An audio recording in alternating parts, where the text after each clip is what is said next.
Hello, അപ്പം എന്ന് വന്നിരിക്കുന്ന കുറച്ച് OTT റിലീസായിട്ടാണ്. അതിന് പക്ഷേ ആദ്യമായിട്ട് കാണുന്നുണ്ടെങ്കിൽ സബ്സ്ക്രൈബ് ചെയ്യുക. ആദ്യമേ തന്നെ തമിഴ് സിനിമ ആരോമല എന്ന് പറഞ്ഞ സിനിമേന്റെയാണ്. ഡിസംബർ 12 ജിയോ ഹോട്ട്സ്റ്റാറിലൂടെ തമിഴ്, മലയാളം, തെലുങ്ക്, കന്നഡ, ഹിന്ദി ഭാഷകളിൽ സിനിമ OTT റിലീസ് ചെയ്യാൻ പോവുകയാണ്. വീണ്ടും ഒരു തമിഴ് സിനിമ തന്നെയാണ്. തിയവർ കുലൈ നടങ്കുക എന്ന് പറഞ്ഞ തമിഴ് സിനിമയാണ്.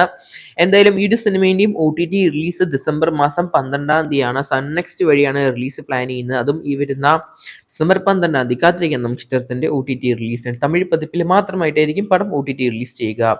അടുത്തൊരു Hotstar special, Jio Hotstar special web series ആണ് ഫാമ. ജിയോ ഹോട്ട്സ്റ്റാറിൽ ഡിസംബർ 19 മലയാളം, തമിഴ്, തെലുങ്കു, ഹിന്ദി, കന്നഡ, ബംഗാളി, മറാത്തി ഭാഷകൾ നിവിൻ പോളിയുടെ വെബ് സീരീസ് സ്ട്രീമിംഗ് ചെയ്യാൻ പോവുകയാണ്.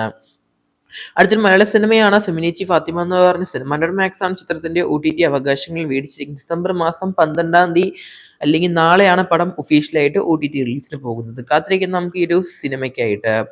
മറ്റൊരു സിനിമയാണ് നമ്മുടെ ദുൽഖർ സൽമാൻ, റാണ ദഗപതി അഭിനയിച്ച നമ്മുടെ കാന്ത എന്ന് പറഞ്ഞ സിനിമ. തമിഴ് സിനിമയാണ്.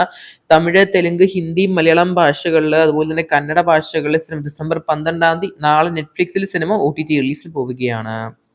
അടുത്ത OTT അപ്ഡേറ്റ് നമ്മുടെ ഡൊമിനിക് എന്ന സിനിമേന്റെയാണ്. സിനിമേന്റെ OTT അവകാശങ്ങൾ വീണ്ടും മാറിയിരിക്കുകയാണ്. ആമസോൺ അല്ല, C5 മേടിച്ചു എന്നാണ് ഇപ്പോൾ കേൾക്കാൻ സാധിക്കുന്നത്. ഈ മാസം അവസാനം OTT റിലീസ് ചെയ്യുമെന്നാണ് കേൾക്കാൻ സാധിക്കുന്നത്. കൂടുതൽ OTT സിനിമ വാർത്തകൾക്കായിട്ട് സബ്സ്ക്രൈബ് ചെയ്യുക സ്റ്റോക്സ് ചാനൽ.